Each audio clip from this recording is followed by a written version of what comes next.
Helicóptero com destino a Campos do Jordão desaparece próximo ao Pico do Itapeva. Bombeiros realizam buscas no local. A aeronave saiu de Itapira com 4 pessoas a bordo.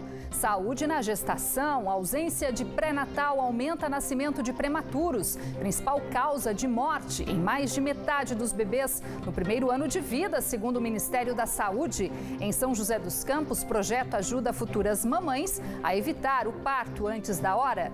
Sábado de trabalho para as equipes da Defesa Civil, um dia depois do temporal que atingiu São José dos Campos. Rajadas de vento passaram dos 100 km por hora e, segundo a Defesa Civil, derrubaram 50 árvores na zona sul da cidade.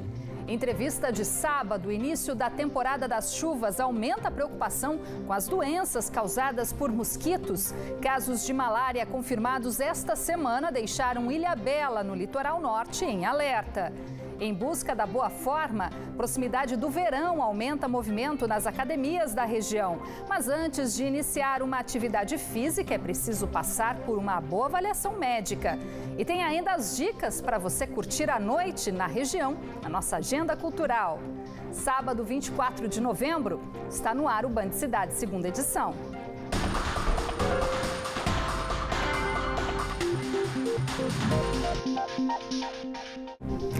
Olá, muito boa noite para você. Bombeiros da região trabalham nas buscas de um helicóptero que desapareceu neste sábado próximo ao Pico do Itapeva. De acordo com o Comando Regional dos Bombeiros, a aeronave prefixo PT-FPS decolou pela manhã de Itapira, no interior de São Paulo, e deveria ter chegado em Campos do Jordão por volta das 11 da manhã. O Corpo de Bombeiros de Campos do Jordão informou que ainda não há confirmação da queda da aeronave. As buscas foram iniciadas pelo helicóptero Águia com apoio de uma aeronave da Força Aérea Brasileira. As equipes estão se guiando pelo sinal que o transponder, dispositivo de rádio do helicóptero, estaria emitindo numa região de mata fechada. Mas as condições do tempo dificultam a visibilidade. Chove muito e há neblina na região. Bombeiros de Pindamonhangaba e Guaratinguetá também vão reforçar as buscas por terra e devem passar a noite na mata. A aeronave pertence à indústria farmacêutica Cristália, com sede em Itapira. Além do piloto e um tripulante, também estaria a bordo da aeronave o casal sócio da empresa. De acordo com o Ministério da Saúde, a prematuridade é a causa da morte de mais de 50% dos bebês no primeiro ano de vida. E um dos motivos que poderia ajudar a mudar essa triste realidade é justamente a importância de fazer o pré-natal. Em São José dos Campos foi criado até um projeto que auxilia mulheres em momentos delicados antes e após a gestação. Para eles, a luta pela vida começa cedo. E nesse tempo que passam internados na UTI neonatal, a família vive dias de expectativa para voltar para casa com o filho nos braços. Foi assim com a Rosiane. Ela foi diagnosticada com pressão alta e precisou antecipar o parto em 3 meses. O bebê dela nasceu com 31 semanas, bem antes do período considerado normal para uma gestação, que é de 40. Eu fui descobrir que eu estava com pressão alta 5 dias antes da Fernanda nascer. Hoje ela tem 2 aninhos. E o processo da descoberta foi meio complicado, eu não sabia o que ia acontecer, eu não sabia se aquilo ia passar, se tomando remédio ia dar certo, eu não sabia. E aí, 5 dias depois, a pressão não abaixava e a Fernanda veio a nascer prematura. No Brasil, quase 12% do total de nascimentos acontece antes de 37 semanas de gestação. Segundo o Ministério da Saúde, a prematuridade é a causa da morte de 53% das crianças no primeiro ano de vida. E os bebês que sobrevivem ainda podem levar sequelas para o futuro. Este médico neonatologista explica os fatores mais comuns que levam a um parto prematuro. É a baixa adesão ao pré-natal, mães em extremos de idade reprodutiva, abaixo dos 16 anos e acima de 35 anos, malformações, alguma alteração genética, malformações. Neste mês, profissionais de saúde se mobilizam no Novembro Roxo e realizam campanhas para alertar sobre os riscos que um parto prematuro pode representar para a criança e também para a mãe. Um bom pré-natal pode ser a garantia de uma gravidez tranquila e no tempo certo. Vai orientar a nutrição materna, os cuidados, eventualmente identificar um risco do bebê nascer prematuro e eventualmente tomar alguma medida que possa prolongar essa gestação o mais próximo possível do termo. Crianças que nascem antes das 38 semanas de gestação precisam de muito mais cuidados médicos. A boa notícia é que a área neonatal passa por grandes avanços e os recursos aumentam a cada dia. Isso deixou a Patrícia um pouco mais tranquila. Ela teve problemas durante a gestação e precisou antecipar o parto da filha. Tudo da evolução da medicina hoje em dia proporciona para a gente uma segurança a mais da chance de vida desses pequenininhos, né? Uma criança considerada prematura extremo e eles têm uma chance maior hoje em dia, né? Mas nessa hora não são apenas os avanços da medicina que ajudam. Os relatos de quem enfrentou essa mesma situação também confortam. A Thaís já viveu esse mesmo sofrimento e hoje compartilha a experiência dela com outras mulheres. Ela foi mãe de gêmeos, mas uma das filhas prematuras não sobreviveu.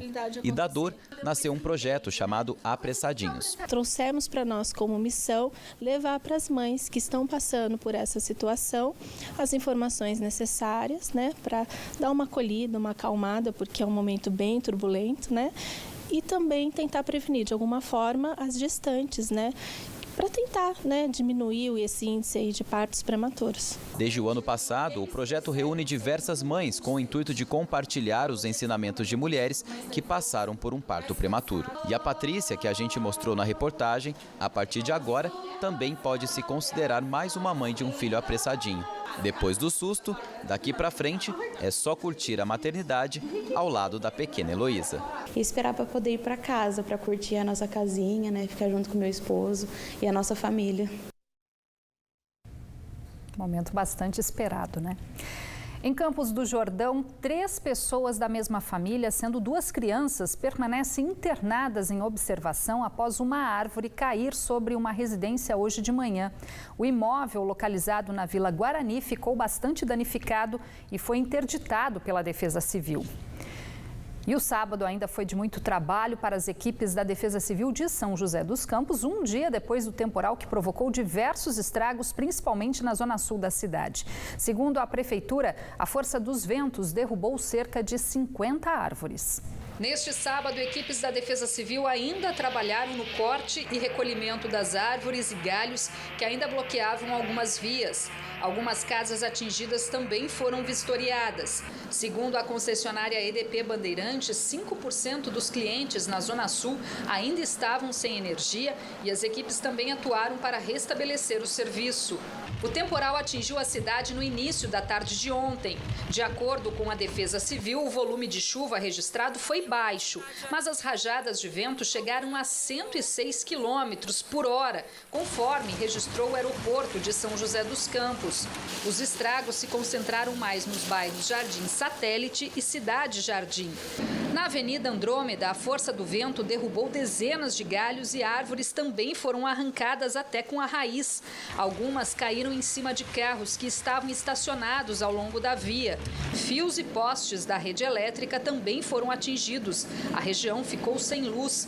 Com os semáforos desligados, o trânsito ficou comprometido. Quem seguia pela avenida de carro no momento do temporal teve dificuldade para continuar o percurso. Em alguns pontos chegou a chover granizo. E o tempo continua bastante instável na região neste domingo. Vamos conferir os detalhes da previsão no mapa.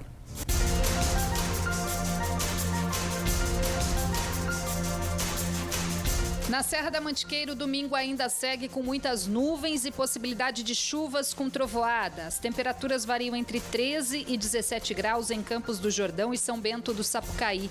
Mesma condição para o Vale do Paraíba, onde as máximas chegam aos 26 graus em Natividade da Serra e 23 graus em Cruzeiro e São José do Barreiro. Tempo instável e encoberto também no litoral norte. Máxima de 27 graus amanhã em Caraguatatuba e São Sebastião. Neste domingo, Taubaté amanhece com mínima de 18 e a máxima chega aos 25 graus. E ainda tem previsão de pancadas de chuva com trovoada. Muitas nuvens e curtos períodos de sol, com possibilidade de chuva também em Aparecida, onde amanhã as temperaturas variam entre 19 e 26 graus. De volta ao litoral em Ilhabela, o sol aparece entre nuvens, com pequena chance de chuva a qualquer hora do dia. As temperaturas variam entre 20 e 26 graus.